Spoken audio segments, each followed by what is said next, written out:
Good morning বন্ধুরা, সকাল সকাল একদম। তাও দেখো আজকে একদম লোকেশনটা চেঞ্জ। কারণ কি, আমি আছি হচ্ছে এখন বাইরে রাস্তায়, বাজারে গেছিলাম, নিয়ে এসেছি সকালে গিয়েই মাছ। তো মাছ নিয়ে আসছি, এই জন্য আমার আজকে হচ্ছে একটা নিয়ম আছে। তো সেই নিয়মটাই কি চলো তোমাদেরকে বলি। সেটা হচ্ছে যে আমার শাশুড়ি মায়ের মাসি শাশুড়ি মারা গেছেন। তো সেই জন্য মাসি শাশুড়ি না, মাসি, নিজের মাসি আর কি। তো সেই মাসি মারা গেছে বলে এখন শাশুড়ি মায়ের কথা হচ্ছে 7 দিন পরে ওনাদের নিয়মে মাছ খেতে হয়। মায়ের বাড়ি কেউ মারা গেলে, ও বাবা, তো সেই জন্য মাছ খেতে হয়। যার জন্য আসলাম। যা কি ব্যাপার, ওনার দোকান বন্ধ কেন 2 দিন ধরে? আমি যে দোকান থেকে জিনিস নিই সেই দোকানটা বন্ধ, জেনারেলি হয় না, কিন্তু আজকেও বন্ধ। যাই হোক, তো ঘুরে যাচ্ছি আবার। তো সেটা যেটা তোমাদেরকে বলছিলাম যে কেন মাছ কিনতে আসলাম।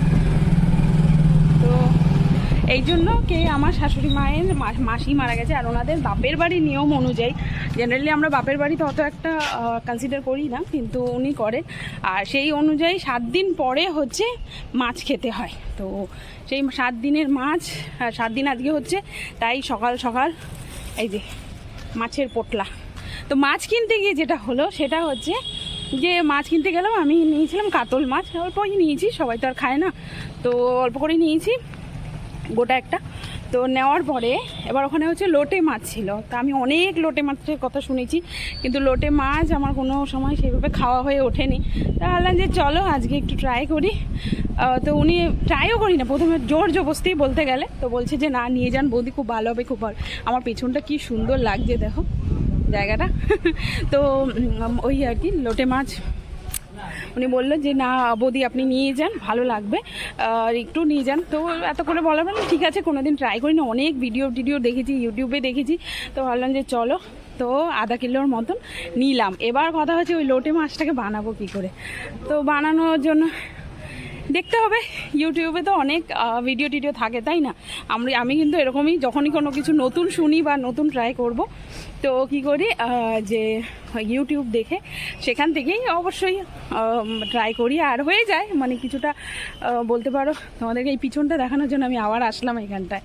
তো সেই জন্য আর কি ওইটা দিয়ে লোটে মাছটা করব। আর কাতল মাছটা নিয়েছি, সেটা এখন বাড়িতে গিয়ে কীভাবে করবো জানি না, মাকে একবার জিজ্ঞেসও করে নেব, তাহলে আশা করি ভালো লাগবে।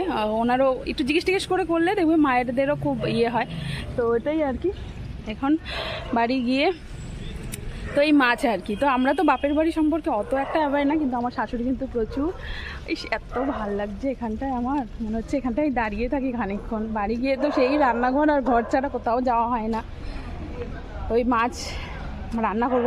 তো কি মাছটা কিভাবে রান্না হচ্ছে তোমাদের সাথে আমি একটু সেটাও শেয়ার করব, আর বাইরে কেমন লাগলো সেটাও তোমাদেরকে দেখাবো। তো চলো যাই বাড়ি গিয়ে দেখছি কি রান্না হচ্ছে সেটা।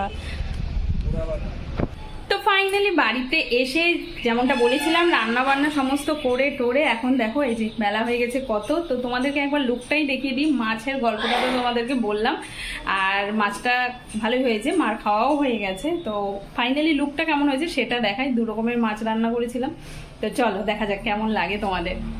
তো এই দেখো এখানে 2 রকমের রান্না।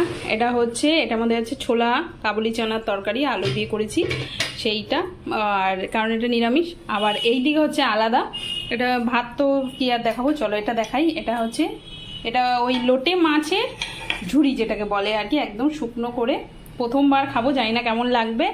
তার সাথে এই যে মাছের ওই যে বললাম ছেলের খাওয়া হয়ে গেছে, শাশুড়ি মায়ের খাওয়া হয়ে গেছে। তো রঙটা একটু দেখেই নাও কেমন হয়েছে, বাকি খেতেও কিন্তু বেশ ভালো হয়েছে। তো এই হচ্ছে 2 মাছ, আর ওইদিকে ভাত রাখা আছে। তো আজকে মাছের গল্প তো তোমাদেরকে শুনিয়ে দিলাম। তো আশা করি তোমাদের ভালো লাগবে, এনজয় করলে অবশ্যই আমাকে একটা কমেন্ট করো। চলো আজকে জন্য টাটা, বাই বাই।